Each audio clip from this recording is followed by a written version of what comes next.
नमस्कार साथियों। मैं विक्रम सिंह राघव स्पर्श अभियान की तरफ से आप सभी का हार्दिक अभिनंदन करता हूं। साथियों, हम लोग फेसबुक पर, व्हाट्सएप पर, न्यूज़पेपर्स में आए दिन छोटे बच्चों के साथ हो रही छेड़छाड़ की घटनाओं, उनके साथ दुर्व्यवहारों और उनके साथ होने वाली दरिंदगियों के बारे में पढ़ते हैं, दुखी होते हैं, सबको कोसते हैं, समाज को कोसते हैं, सरकार को कोसते हैं, कानून को कोसते हैं, विभत्सनाएं करते हैं और फिर चुप बैठ जाते हैं। मगर इसके अंदर क्या बच्चे का कोई कसूर है? क्या इसमें परिवार की, समाज की, हम सबकी कोई जिम्मेदारी नहीं है? क्या बच्चों को इन खतरों से बचने के लिए तैयार करना हमारे लिए जरूरी नहीं है? हम सभी के जीवन में ऐसी घटनाएं किसी न किसी रूप में, कभी न कभी, कहीं न कहीं जरूर घटी हैं। शादी में, घर में, रास्ते में, ट्रेन में, सफ़र में, कहीं न कहीं किसी न किसी रूप में इस तरीके की घटनाओं का सामना हम सभी को करना पड़ा है। और हम तब भी किसी से नहीं कह पाए और शायद अब भी किसी से नहीं कह पाते हैं।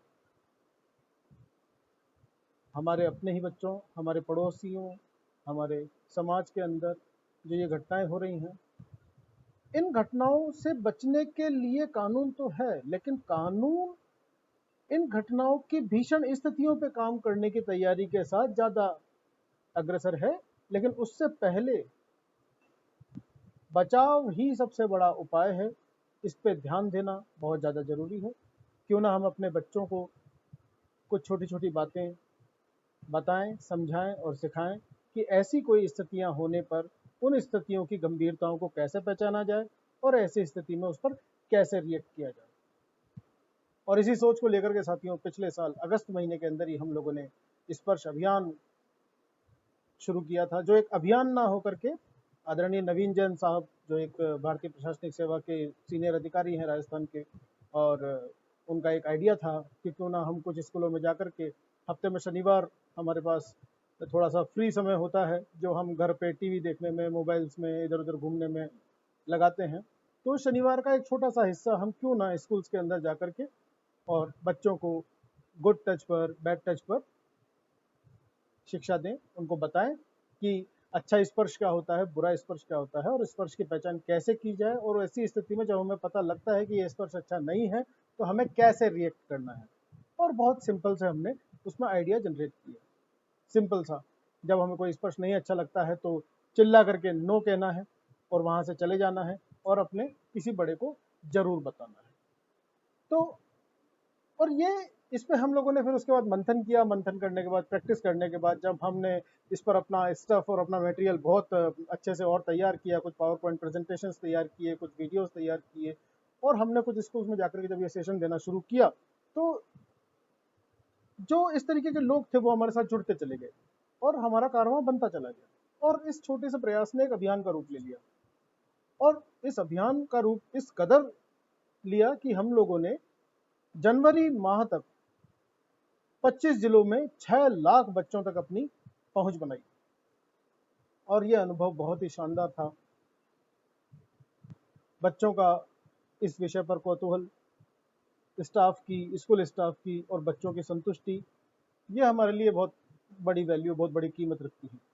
जब हमने पहली बार स्कूलों में संपर्क किया तो ये विषय इतना रूखा और बड़ा भयावह, बड़ा डरावना स्कूल वालों के लिए लगता था कि पता नहीं किस तरीके से ये सेक्स एजुकेशन टाइप का तो नहीं है, या गुड टच बैड टच को किस रूप में समझाएंगे, और कहीं हमारे स्कूल के किसी स्टाफ का या किसी बच्चे का आपस में कोई ऐसा शिकायत का कोई मामला ना निकला जिसकी वजह से हमारे स्कूल की बदनामी हो जाए। तो ऐसी स्थितियों का सामना करने के बाद जब हम लोगों ने स्कूल के अंदर सेशन दिए तो सभी का यही फीडबैक आया। सभी ने ये बोला कि ये तो बहुत ही आसान था और बहुत ही खूबसूरत अंदाज में आप लोगों ने बच्चों को पार्टिसिपेटरी अप्रोच के साथ ये समझा दिया है कि साहब, खेल खेल में ये समझ में भी आ गया है कि अच्छा क्या है और बुरा क्या है, और जब कोई चीज़ बुरी लगती है तो हमें किस तरीके से रिएक्ट करना चाहिए। तो और ये मुहिम अब रुकने वाली नहीं है साथियों। ये अनुभव ने इतना उत्साहवर्धन हम लोगों का किया है, और इसकी महती आवश्यकता इसलिए है साथियों, क्योंकि बचपन में ऐसी कोई घटना जब किसी के साथ घटती है तो उस घटना का जीवन पर्यंत कितना बड़ा असर होता है। जो बच्चा बचपन से बड़ा होकर कुछ और बनने वाला था वो कुछ और बन चुका होता है। उसकी वो संभावनाएं जाती रही होती हैं। तो हमारे पास अभी भी समय है कि हम समय रहते स्कूलों के अंदर, क्योंकि घरों के अंदर पहुंचना एक अपने आप में चुनौतीपूर्ण कार्य है, तो स्कूल ज़्यादा हमें आसान अपॉर्चुनिटी लगी, क्योंकि बच्चे स्कूल्स के अंदर ही होते हैं, स्कूल जाते हैं। तो पहली क्लास से लेकर के 8वीं क्लास तक के बच्चे और बच्चियों को इस बारे में हम लोग सेशन दिया करते हैं।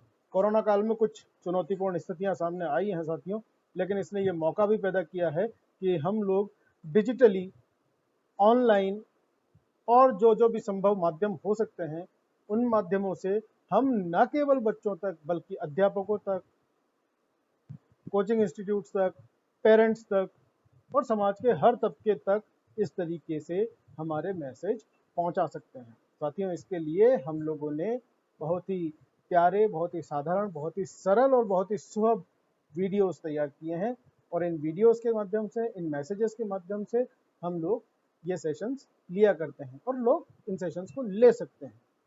और आप लोग भी अपने माध्यम से खुद के वीडियो बना करके भी अपने चहेतों को, अपने परिचितों को, अपने परिवार के सदस्यों को, अपने मित्रों को, दोस्तों को, समाज के लोगों को इस तरीके के संदेश भेज सकते हैं, जिससे कि ये अधिक से अधिक चर्चा का विषय बने और बच्चों के लिए एक आसान वातावरण तैयार हो सके कि वे इस तरीके की समस्याओं को आपसे, बड़ों से, अपने विश्वास पात्र लोगों से शेयर कर सकें, खुलकर विरोध कर सकें और चुप्पी तोड़ सकें।